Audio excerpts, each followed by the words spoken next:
Hi guys, this is Glenn.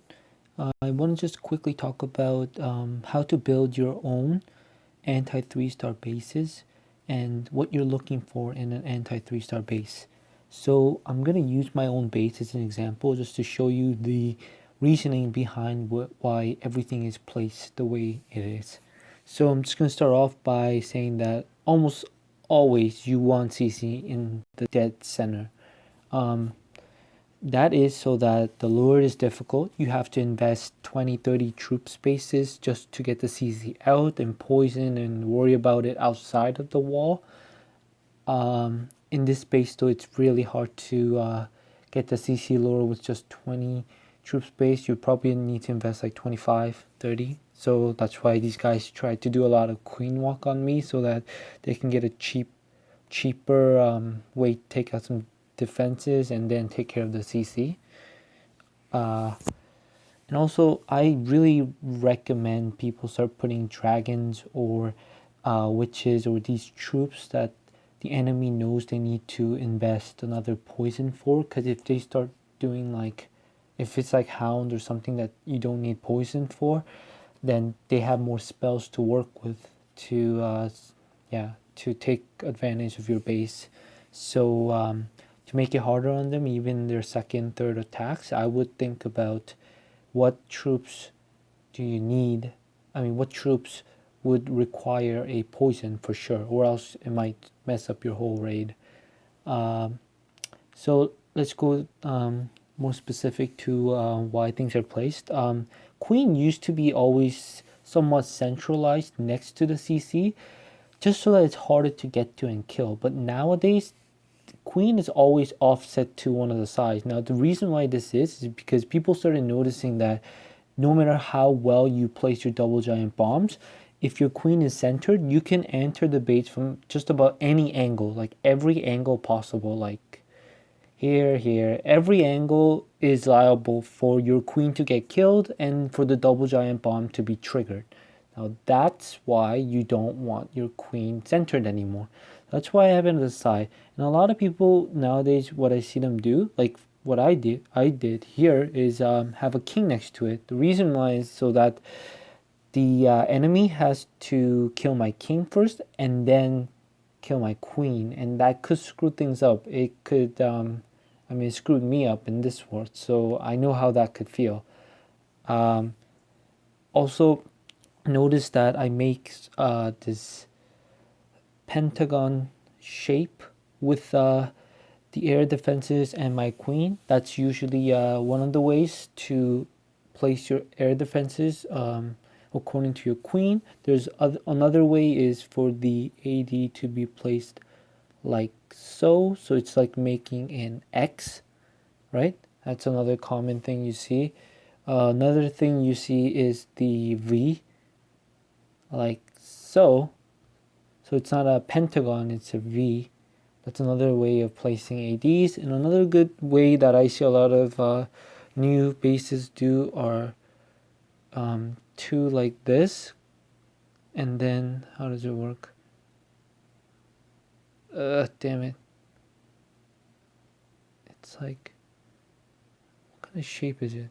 It's like a square, and then there's one always a little bit off, far away. Yeah. I don't know what shape that is, but something like, yeah, it's not really a shape, but it's like really weird, almost like a zigzag I've seen before. So that's another way of putting air defenses now.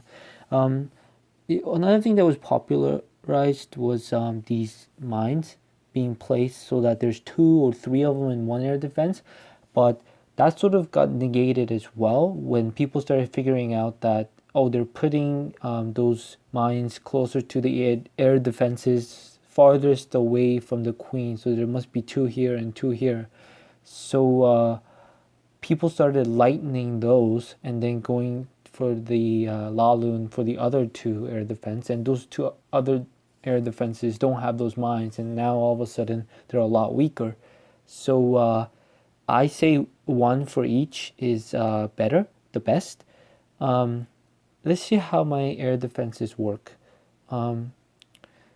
So for me, the thing about air defense placement is it always gets supported by defenses that distracts the loons. So it's making more than 1-2 trips to get to. So let's look at this one. It goes, if you were to put loons here, it goes like that.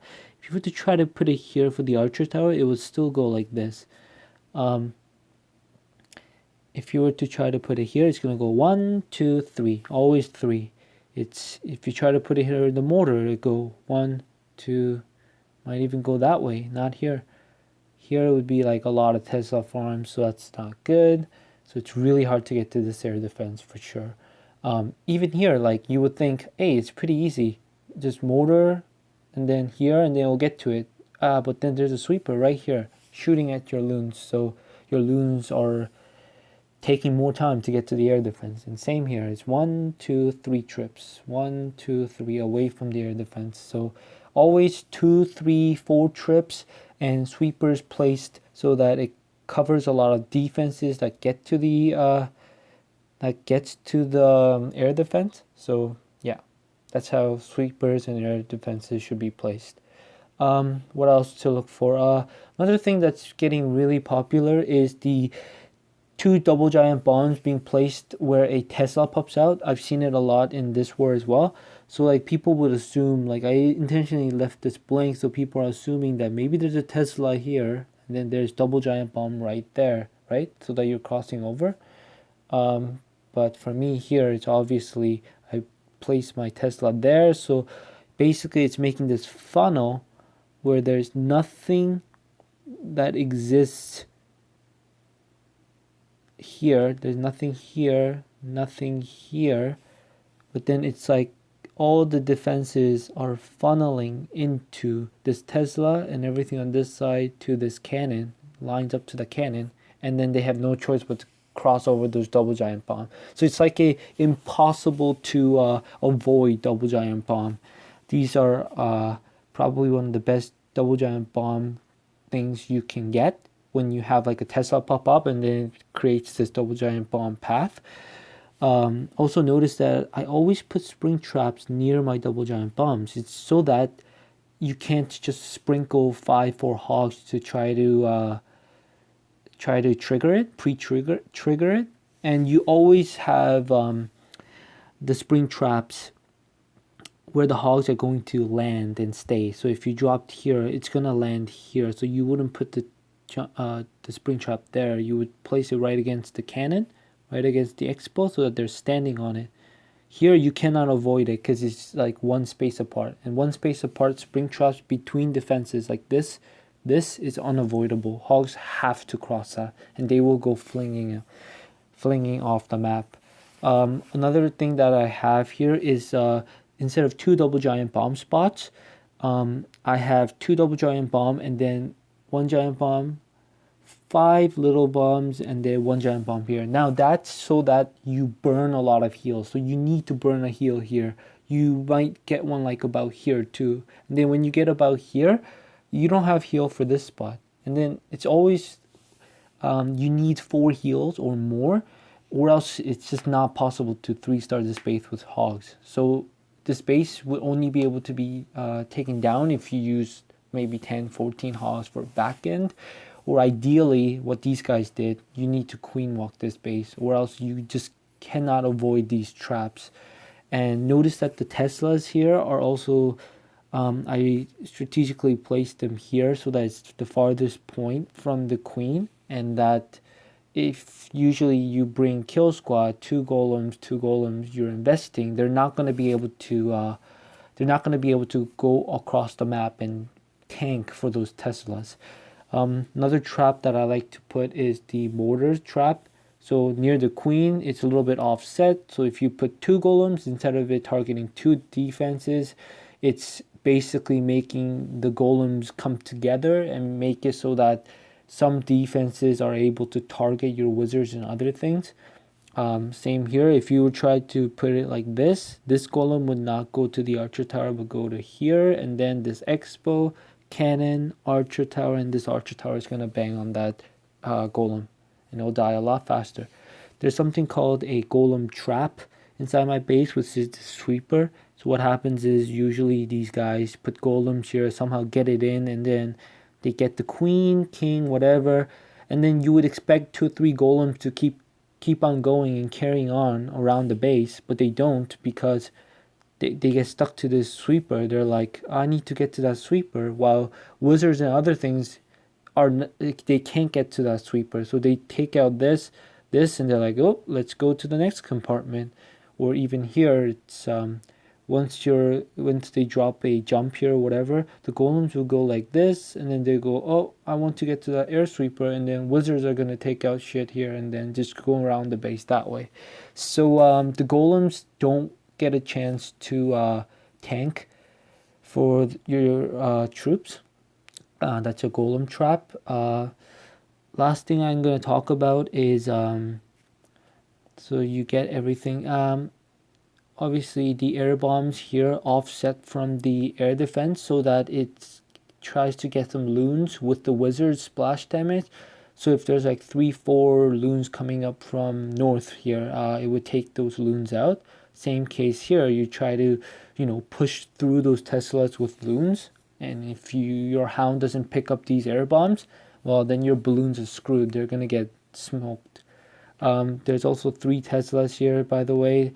There could be 4. You shouldn't do 2. It should always be a 3 or 4 Tesla farms, because 3 Teslas are enough power to kill hogs. Like, one at a time, it's gonna start killing hogs even under heal. That's why there's Tesla farms. 3 or 4 Teslas. And then the last thing I want to talk about is this builder hut. So I know that they're gonna come into this base if they want to kill the queen, like here or here, and what ends up happening is they end up going all the way around the base like that, and then when they're done here, they have to walk all the way back for this one builder hut. Or I could place a builder hut here too, maybe, but it's like a hidden thing. So it's like you're like, oh, I got everything done. Oh, why is it 99%? Well, that builder hut in the corner is just to screw people up. That's just a little thing I added to this base. Don't have to, but now with the 3 minute, maybe it could be the difference. So just wanted to share that with you guys on what anti 3-star bases nowadays look like and how they work. I want to also maybe just point out which bases I thought was the best bases I've seen in this war. This guy's base, you should look at the replay of this guy's base, because this guy's base is tank. I can't see any way of taking this base down. Even with Queen Walk, I just don't see it. It's the Tesla farm is great. The double giant bomb trap right here. There's a double giant bomb trap, and there's a Tesla farm here. That's what I saw. That's great. That's just that Tesla popping up, and then there's a double giant bomb right there, and you cannot avoid that. It's just great. It's just smart. It's just hard to take this base down. What else? I want to just go over to this one more base. Oh, that base was good too.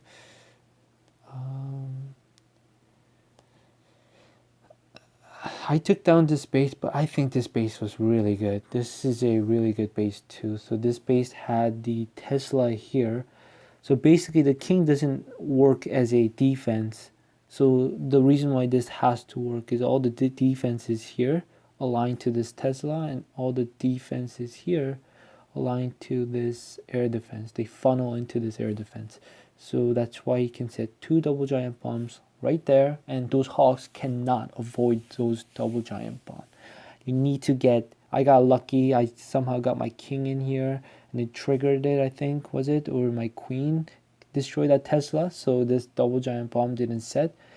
Yeah, and another one was here. That was an obvious one, but still great placement, so everything funnels into it. Funnel.